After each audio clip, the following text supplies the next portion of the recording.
இப்ப என்ன சார் உங்க எல்லா பிரச்சனையும்? சிஎம் சார் வந்து ரிசைன் பண்ணிட்டு அரசியலே வேணான்ட்டு போயிடணும், அதானே வேணும் உங்களுக்கு? அன்பார்ந்த உறவுகளுக்கு வணக்கம்.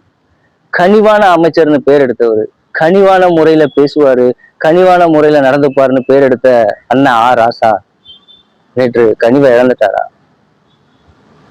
வாங்க இந்த வீடியோல பார்க்கலாம். அரசியல நம்ம தலையிடணும், இல்ல அரசியல் நம்ம வாழ்க்கையில தலையிடும். போராடுவதே கடமை.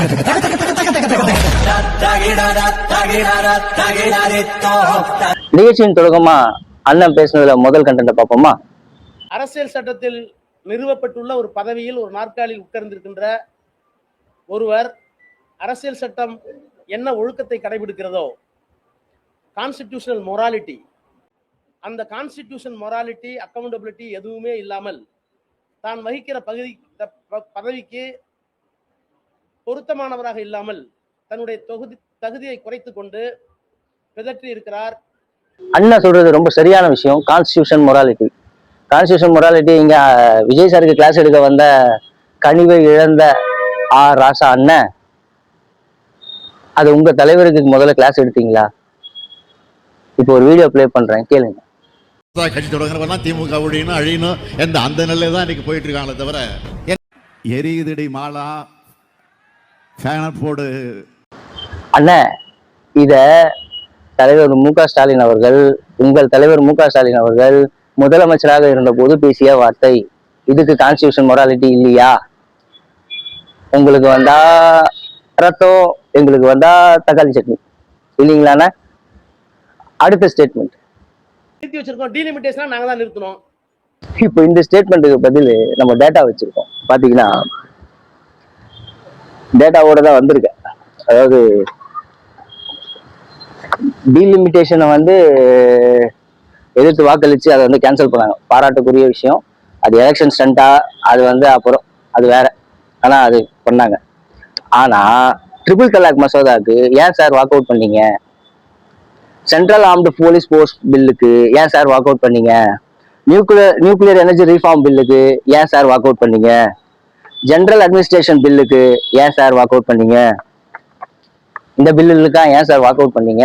ஏன் நீங்க எதிர்த்து வாக்களிக்கல? இதுல பல பில்லுக்கு நீங்க நம்ம 40 MP 39 MP நீங்க எதிர்த்து வாக்களிச்சா அந்த பில்லெல்லாம் பாஸ் ஆயிருக்காது. ட்ரிபிள் தலாக் சிறுபான்மையினரோட காவலர் சொல்றீங்க. நீங்களே வந்து அந்த டைம்ல ட்ரிபிள் தலாக் வந்த டைம்ல இங்க தமிழக மக்களுக்கு நீங்க சொன்ன விஷயம் என்னன்னா, இஸ்லாமியர்களோட ஒரு சட்டத்துக்குள்ள பாஜக அரசு உள்ள போகுதுன்னு சொல்றீங்க. சரி, அது சரினா நீங்க எதிர்த்துல வாக்களிச்சிருக்கணும், ஏன் வெளிநடப்பு செஞ்சீங்க அப்படின்னு மக்கள் நிறைய பேர் கேள்வி கேட்கிறாங்க ராசா அண்ணன். அடுத்து சரி, பணம் இல்ல, நிதி நிலைமை சீர் செய்வதற்கு 6 மாசம் ஆகலாம் அல்லது 2 வருஷம் ஆகலாம். சட்டம் ஒழுங்குக்கு என்ன பிரச்சனை? போலீஸ் உங்கள்கிட்ட தானே இருக்கு, துப்பாக்கி உங்க கையில தானே இருக்கு, டிரான்ஸ்பரிங் அத்தாரிட்டி நீங்க தானே, அதுக்கு என்ன காலவாசம் வேணும்னு கேக்குறேன். இந்த லா அண்ட் ஆர்டர் இஷ்யூக்கு நான் ஒரு ஸ்கிரீன்ஷாட் போடுறேன். சினி உலகம் வந்து நேற்று ஒரு சர்வே எடுத்தாங்க யூடியூப்ல. அந்த சர்வேவை ஸ்கிரீன்ஷாட் பர்சன்டேஜ் போடுற அண்ணன் பார்வைக்கு.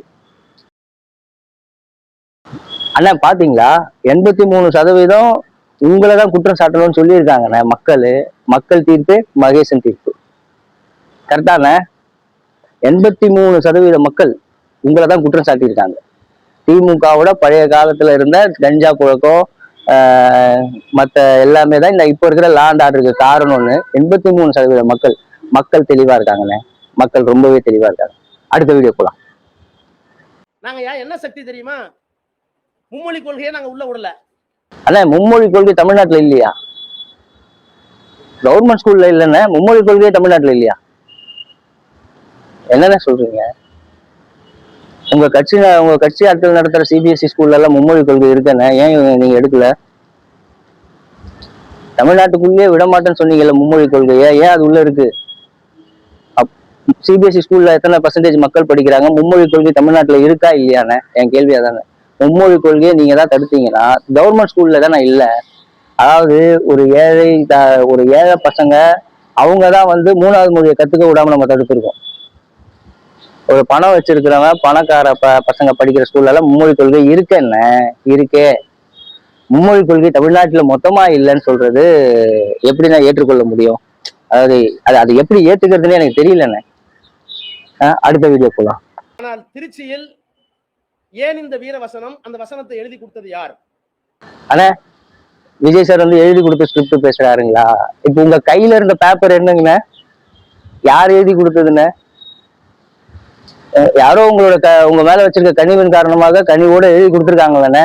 அதுக்காக தானே அந்த பேப்பரை படிச்சுக்கிட்டு இருக்கீங்க. இல்ல நீங்களே கூட எழுதியிருந்தாலும் உங்களோட எழுத்து எப்பவுமே கனிவா தானே இருக்கும்.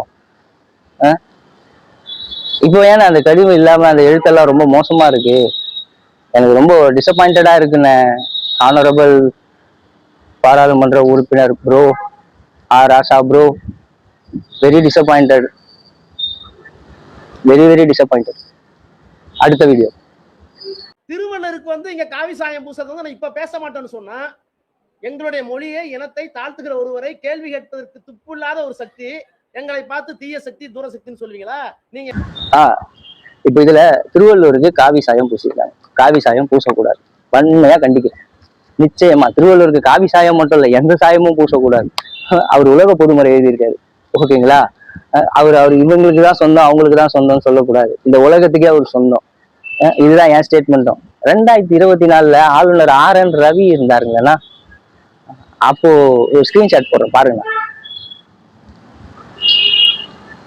ஆனா பாத்தீங்களா 2024 விஜய் ஆட்சியில இல்ல, மாண்புமிகு முதலமைச்சர் திரு விஜய் அவர்கள் ஆட்சியில இல்ல, ஐயா ஸ்டாலின் தான் ஆட்சியில இருந்தாரு.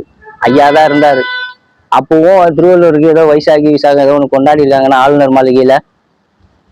என்னன்னா வேணாம், டேட்டா இப்படி கொடுக்குறீங்க, மக்களை குழப்பாதீங்கண்ணா ப்ளீஸ்.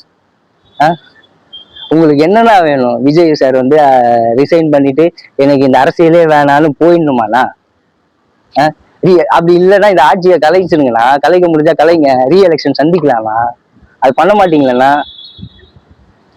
அடுத்த வீடியோ. சாதி மதம் பணத்தை எல்லாம் உடைச்சிட்டீங்க. நீங்க சாதி பார்த்து கேண்டிடேட்டே போடல, நீங்க மதமே பார்க்கல. கையில ஒரு மதம், நெத்தியில ஒரு மதம், பதவி ஏத்துக்கும் போது ஜோசப் விஜய் என்னும் நான் அது ஒரு மதம். என்ன ப்ரோ கரெக்ட்னா? ஜாதி மதம் பார்த்து அவர் ஓட்டு அவர் கேண்டிடேட் போட்டாரா போடலையான்னு எனக்கு தெரியாதுண்ணா. மக்களாகிய நாங்க ஓட்டு போட்டது ஜாதி மதத்தை பார்த்து போடலைண்ணா, நிச்சயமா போடலைண்ணா. அடுத்து அவர் கையில இருக்கிறது, கழுத்துல இருக்கிறது, பேர்ல இருக்கிறது முதற்கொண்டு சுட்டி காட்டி சொன்னீங்களேன்னா, உங்க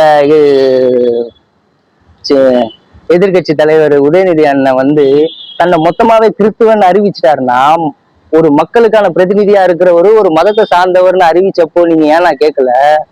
சமூக நீதி பேசுறாரு, நீங்க ஏன் நான் கேட்கல? உங்க மேல எனக்கு ரொம்ப மரியாதை இருக்கேன்னா, ரொம்ப கனிவான அமைச்சர்னா, கனிவான பேச்சுகளோட வெளிப்படுத்துற ஒரு ஆள்னா, நீங்க ரொம்ப இன்டெலெக்சுவலான ஆள்னா, நீங்க ஏன்னா அப்போ உங்க எதிர்கட்சி தலைவர் துணை முதலமைச்சரா இருக்கும்போது சொன்ன ஸ்டேட்மெண்ட் அது தன்னை ஒரு கிறிஸ்துவன் பெருமையாக சொல்கிறேன்னு சொன்னாருன்னா, திரும்ப திரும்ப அந்த வீடியோவை இந்த சேனல்ல போட வேணான்னு பாக்குறேன்னா, இவர் கையில இருக்கிற கையில நோட் பண்ணி நீங்க பேரு முதற்கொண்டு அடையாளம் கண்டு நீங்க வந்து கிறிஸ்துவன்னு, அதாவது 3 மதமும் கலந்து இருக்குன்னு சொன்னீங்க இல்லைன்னா.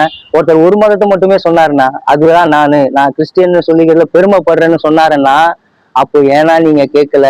அப்ப எங்கன்னா போச்சு? திரும்பவும் கேட்கிறேன், உங்களுக்கு வந்தா ரத்தம், எங்களுக்கு வந்தா தக்காளி சட்னியா? அடுத்த வீடியோ. ஏப்ரல் மாதத்திலிருந்து மே மாதத்தில் தமிழ்நாட்டில் எவ்வளவு கூடுதல் மின்சாரம் தேவைப்படும்? அது ஜெயலலிதா காலத்துல இருந்து, எங்களுடைய காலத்துல இருந்து, எடப்பாடி காலத்துல இருந்து பேக் ரெக்கார்ட், ட்ராக் ரெக்கார்ட் இருக்கு. வழக்கமா ஒரு அரசாங்கம் என்ன பண்ணுவோம்னா, எந்த பருவ காலத்தில் எவ்வளவு தேவைப்படும் அப்படிங்கறத நினைச்சு ஃபோர்சி பண்ணி முன்கூட்டியே அறிந்து அதற்கான கூடுதல் மின்சாரத்தை பெற வேண்டும். நீங்க சொல்ற மே மாசத்துக்கு தேவைப்படக்கூடிய அந்த பற்றாக்குறை ஏற்படும்னு உங்களுக்கு தெரிஞ்சா, பிப்ரவரியில நீங்க தானே கடைசி சட்டப்பேரவை கூட்டம் நடத்துனீங்க, மாறி மாறி பாராட்டிக்கிட்டாங்களே அந்த கூட்டம், அந்த நிதிநிலை அறிக்கை நீங்க தானே தாக்கல் பண்ணீங்க. அப்போ ஒரு பட்ஜெட், கடைசி பட்ஜெட் ஒன்று போட்டீங்கல்ல, ஏன்னா அதுல இதை ஆட் பண்ணல? விஜய் சார் பதவி ஏற்றது மே மாசம், ஏப்ரல் டு மே இது தேவைப்படும்னு உங்களுக்கு ஏன்னா தெரியல? அதாவது மகளிர் உரிமை தொகைக்கு இந்த ஆட்சி காலத்துல வந்து போட முடியாதுன்னு 5000 ரூபாய் போட தெரிஞ்ச உங்களுக்கு அந்த எலக்ட்ரிக், இது சாமானியனா கேட்கறேன், எனக்கு தெரியாது, எனக்கு சத்தியமா தெரியாது. யாராவது தெரிஞ்சவங்க தான் எனக்கு சொல்லுங்க, சாதாரணமா கேட்கிறேன். அந்த அந்த காலகட்டத்துல மகளிர் உரிமை தொகையை நம்மளால கொடுக்க முடியாதுன்ற சூழலுக்காக 5000 ரூபாய் போட்டீங்களான்னு. அதே மாதிரி இந்த எலக்ட்ரிக் பிரச்சனையும் கரண்ட் பிரச்சனையும் வந்து அந்த நேரத்துல மே மாசத்துல இப்படி பூம் ஆகும்னு உங்களுக்கு தெரிஞ்சு நீங்க முன்னாடியே அந்த பற்றாக்குறையை தீர்த்துட்டு போயிருக்கலாமே அப்படின்னு சாமானியனாக என்னோட கேள்வி. மே மாசம் பதவி ஏற்றவரை தீக்கலன்னு கேக்குறீங்களே, பிப்ரவரியில நீங்க கொண்டு வந்தீங்களே ஒரு சட்டப்பேரவை கூட்டம் மாறி மாறி பாராட்டு பத்திரம் எழுதிக்கிட்டு இருந்த அந்த கூட்டத்துல ஏனே பண்ணல? தேர்தல் தேதி எப்பனே அறிவிச்சாங்க? தேர்தல் எப்பனே நடந்துச்சு? எலெக்ஷன் கமிஷன் எப்பனே டேக் ஓவர் பண்ணாங்க? அதுக்கு முன்னாடி நீங்க 5000 ரூபாய் போட்டீங்களே, 5000 ரூபாய் போட தெரிஞ்சவங்களுக்கு ஏன்னா கரண்ட் பிரச்சனையை பத்தி யோசிக்க தெரியல அப்படின்னு மக்கள் கேள்வி கேட்கறாங்கண்ணே. அடுத்த வீடியோ. ஒரே தலைவர், ஒரே நம்பிக்கை நான் தான்ங்கிறீங்க. உங்களுக்கு ஓட்டு போட்டு 35% தான். பார்லிமெண்டரி டெமோக்ரஸில you succeeded, no doubt, I do admit. நாடாளுமன்ற தேர்தல் முறையில் நீங்கள் வெற்றி பெற்று விட்டீர்கள். ஆனா தமிழ்நாட்டு மக்களுக்கு நான் தான் தலைவன் சொல்ல உங்களுக்கு எந்த அதிகாரமும் இல்லை, எந்த அனுமதி இல்லை. ஏன்னா 65% பேர் உங்களை வேணான்னு ஓட்டு போட்டுருக்காங்க. இப்போ இது வந்து ரொம்ப புது நரேஷனா இருக்குங்க. அதாவது முன்னாடி எல்லாம் வந்து வெற்றி பெற்றுட்டாங்கன்னா நாங்க 30% தனி மெஜாரிட்டி பாத்தீங்களா அப்படி இப்படின்னு பெருமை பேசுவாங்க. விஜய் சார் ஜெயிச்ச உடனே உங்களுக்கு எதிராக 65% வாக்களிச்சிருக்காங்கன்னு பேசுறாங்க. நல்லா இருக்குண்ணே. இந்த கூற்றுப்படியே நானும் வரேன். திமுக கூட்டணிக்கு விழுந்தது 27.2%. அப்போ நீங்க வேணான்னு சொன்ன மக்களோட எண்ணிக்கை எவ்வளவு தெரியுமாண்ணே? 73%. 73% பேர் வந்து உங்களை வேண்டாம்னு சொல்லியிருக்காங்கண்ணே. என்னண்ணே இது? அந்த 73% இருந்து 27.2 இருந்து 35 ஆக்க நீங்க முயற்சி பண்ணுங்கண்ணே. அது முயற்சியில வந்து விஜய் சார் அவதூறா பேசுறது முயற்சி இல்ல. விஜய் சார் இனிமே நீங்க அவதூறா பேசுறதால எந்த பிரயோஜனமும் இல்லைண்ணே. நீங்க கேள்வி கேட்க தூக்கம் வரல. ஆமாண்ணே, ஆட்சி போயிடுச்சு, அதிகாரம் போயிடுச்சு, தூக்கம் வராதுதான். கொஞ்ச நாள் கஷ்டமா தானே இருக்கும். ஆனா அது உங்களுக்கு பழகின விஷயம் தானே. நீங்க தமிழ்நாட்டுல அதிகமான பவர்ல இருந்திருக்கீங்களா என்ன?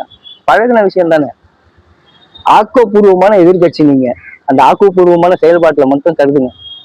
இந்த மாதிரி பிரஸ் மீட் வச்சு முதலமைச்சரை விமர்சனம் பண்றது, நான் ஏற்கனவே என் வீடியோல சொல்லியிருப்பேன். இவங்களோட நோக்கம் விஜய் சாரோட இன்னபிலிட்டியா ப்ரூவ் பண்றதுன்னு சொல்லியிருப்பேன். என் வீடியோ ஃபாலோ பண்ணவங்களுக்கு நல்லா தெரியும். அந்த வார்த்தையை அண்ணன் ராசா அண்ணன் வந்து பிரஸ் மீட்ல சொன்னாரு. ஒரு இன்னபிலிட்டி இல்லாத முதலமைச்சர், இவங்களோட நோக்கம் அதுதான். அதை போர்ட்ரேட் பண்ணதான் முயற்சி பண்ணிட்டு இருக்காங்க. அதை தான் கொண்டு வரணும்னு ட்ரை பண்றாங்க.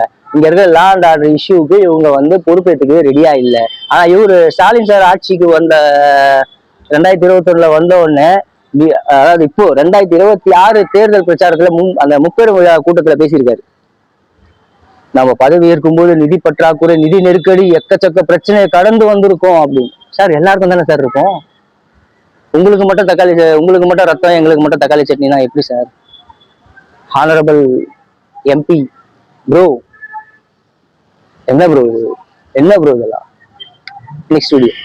சார் என்ன சொந்த தம்பி, எங்க அண்ணன் எனக்கு வந்து நான் எதிர்பார்த்த ட்ரெஸ் விட்டுலன்னு சொல்லும்போது கோவம் வரும். நாளைக்கு திரும்பவும் சேர்ந்துக்குவோம் சார். ஐடியாலஜில வேற சேலிங் சேம் போட். அன்னைக்கு கோவம் இருந்தது, வருத்தமா நானும் பேசியிருப்பேன், அவங்களும் பேசியிருப்பாங்க. அதுல என்ன இருக்கு? நத்திங். இது ஒரு சகோதர முரண்பாடு, அவ்வளவுதான். ஓவரால் இந்த பிரஸ் மீட்ல என்னோட கேள்வி என்னன்னா, விசிகா தாவேக்காக ஆதரவு கொடுத்து மந்திரி சபையில பங்கேற்றதுக்கு அப்புறம் ஒரு ட்வீட் போட்டீங்கல்ல, அந்த ட்வீட் எனக்கு சொல்ல கூட விருப்பம் இல்லை. அந்த ட்வீட்டால நடந்த சட்ட ஒழுங்கு பிரச்சனைக்கு யார் காரணம்? நீங்க தானே காரணம். உங்க ட்வீட்டால தானே அன்னைக்கு அவ்வளவு பேர் சட்ட ஒழுங்கு பிரச்சனை நடந்துச்சு. அதுக்கு பொறுப்பே எடுத்துக்காம இருக்கீங்க. என்னென்ன இதெல்லாம் நீங்க பொறுப்பு எடுத்துருக்கணும். அதுக்கு அட்லீஸ்ட் அந்த பிரஸ் மீட்ல ஒரு மன்னிப்பாது கேட்டிருக்கலானே. சகோதர முரண்பாடு உங்களோட பர்சனல் ஸ்பேஸ்ல இருக்கிற வரைக்கும் அது சகோதர முரண்பாடுன்னு. பப்ளிக் ஸ்பேஸுக்கு ஏன்னா வந்துச்சு அது? அன்னைக்கு அந்த லா அண்ட் ஆர்டர் இஷ்யூல எத்தனை பொதுமக்கள் பாதிக்கப்பட்டிருப்பாங்கண்ணே. நீங்க போட்ட ஒரு ட்வீட்டால பாதிக்கப்பட்டிருக்கோம்லண்ணே. பட்டிருக்காத மக்களை நீங்களே சொல்லுங்க. பாதிக்கப்பட்டிருப்பாங்களா? அந்த நேரத்துல அந்த இடத்துக்கு போக வேண்டிய பொதுமக்கள் எத்தனை பேரு? ஒருத்தர் பறந்து வந்து குதிச்சாரு, அந்த வீடியோ எல்லாம் பார்த்தோமே. இதுக்கெல்லாம் காரணம் உங்களோட ஒரு ட்வீட்டுன்னு. அந்த ட்வீட்டுக்கு அட்லீஸ்ட் மன்னிப்பாது கேட்டீங்களா? மன்னிப்பு வேணானே, வருத்தமா தெரிவிச்சிங்களா? சகோதர முரண்பாடு, நாங்க இன்னைக்கு அடிச்சு போனா நாளைக்கு சேர்ந்து போன கேஷுவலா சொல்லிட்டு போறீங்க. அப்ப பொதுமக்களை பார்த்தா எப்படின்னு தெரியுது உங்களுக்கு அப்படின்னு பொதுமக்கள் கேட்கிறாங்க. இறுதியா இந்த பதிவுல அண்ணன் ஆர் ராசா அவர்கள், மாண்புமிகு பாராளுமன்ற உறுப்பினர் அண்ணன் ஆர் ராசா அவர்கள், கனிவான முறையில இருங்க, கனிவான முறையில பேசுங்க, கனிவை இழக்காதீங்க. உங்களோட எதிர்ப்பு நிலை எல்லாத்தையும் கனிவு முறையிலேயே செயல்படுத்துங்க. இந்த கண்ணாடி போடுறது, கண்ணாடி மாட்டுறது, ஸ்கிரிப்ட் பேப்பரை கையில வச்சு பேசுறது. ஆனா எல்லாருமே ஒரு பாயிண்ட் அவுட் எழுதி வச்சு தானே இருப்பாங்க. நான் கூட பாயிண்ட் எழுதி வச்சு தானே டெய்லி வீடியோ போடுறேன். எல்லாருக்கிட்டும் ஒரு பாயிண்ட் இருக்கும்ல. எல்லாமே மண்டைக்குள்ள இருக்காது தானே. நீங்களும் ஒரு பாயிண்ட பார்த்துட்டு தானே பேசுறீங்க. ஏன்னா ஒருத்தர் வந்து அவ்வளவு தூரம் தாழ்வா காட்டியே ஆகணும்னு முயற்சி பண்றீங்க. 73% பேர் மக்களால நிராகரிக்கப்பட்ட ஒரு கட்சினா உங்க கட்சி. 73% மக்களால நிராகரிக்கப்பட்ட கட்சி. சரிங்களா? 65% அவங்க நிராகரிச்சிருக்காங்கன்னு அவ்வளவு இதுவா சொல்றீங்க. Yes, he is parliamentary, he is won. நீங்க வின் பண்ணவும் இல்ல. 73% மக்களால் நிராகரிக்கப்பட்டிருக்கீங்க. அப்போ நம்மளோட திட்டங்கள் போய் சேர்ந்துச்சா? நீங்க திட்டங்கள் கொண்டு வந்த திட்டம் எல்லாம் போய் சேர்ந்துச்சா? அந்த திட்டம் எல்லாம் நிறைவேறுச்சா? அந்த திட்டம் எல்லாம் கிரவுண்ட் லெவல்ல ஒர்க் அவுட் ஆச்சா? கிரவுண்ட் லெவல்ல இருக்கிற நம்மளோட திமுக நிர்வாகிகள் எத்தனை பேர் பொதுமக்களை இடையூறு பண்ணாங்க? எத்தனை பொதுமக்களுக்கு ரவுடிசம் பண்ணி, எத்தனை பொதுமக்களை அசிங்கமா பேசினாங்க ரோட்ல நின்று? இதனால ஒவ்வொரு தொகுதியில இருக்கிற மக்கள் வெறுப்பாகி தானே மாத்தி ஓட்டு போட்டிருப்பாங்கன்னு சொல்லாம கவர்ச்சிக்கு ஓட்டு போட்டாங்க. நீங்க விஜய் இன்சல்ட் பண்றதோ ஒண்ணுதான், மக்களை இன்சல்ட் பண்றதோ ஒண்ணுதான். நீங்க மக்களை இன்சல்ட் பண்ணிக்கிட்டு இருக்கீங்க. மக்களை அவமானப்படுத்தாதீங்க. என்ன honourable member of parliament Thiru R Raja அவர்களே, அண்ணன் ஆர் ராசா அவர்களே, ப்ரோ ஆர் ராசா அவர்களே, மக்களை இன்சல்ட் பண்ணாதீங்க. நீங்க விஜய் சாரை இன்சல்ட் பண்ற சொல்லி மக்களை இன்சல்ட் பண்றீங்க. நாங்க கவர்ச்சிக்கு வாக்களிக்கல. கிரவுண்ட் லெவல்ல இருந்த உங்களோட பல பிரச்சனைகளை நீங்க சரி பண்ணிட்டு இனிமே நாங்க அதெல்லாம் பண்ண மாட்டோம்ன்ற ஒரு நிலைப்பாடு எடுத்து வாங்க. அடுத்த தேர்தலை சந்திப்போம். இப்போ இதுக்கெல்லாம் ஏன் நாங்க பதில் சொல்றோம்னா, எங்க முதலமைச்சர் சொல்லிட்டு போயிட்டார்ல, நிர்வாகம் பொறுப்பு இல்லை, இனிமே நாங்க தான் பதில் சொல்லுவோம். சோ மக்களே, இதை பத்தின உங்களோட கருத்துக்களை கமெண்ட்ல தெரிவிங்க. நன்றி. அரசியல நம்ம தலையிடணும், இல்ல அரசியல் நம்ம வாழ்க்கையில தலையிடும். போராடுவதே கடமை.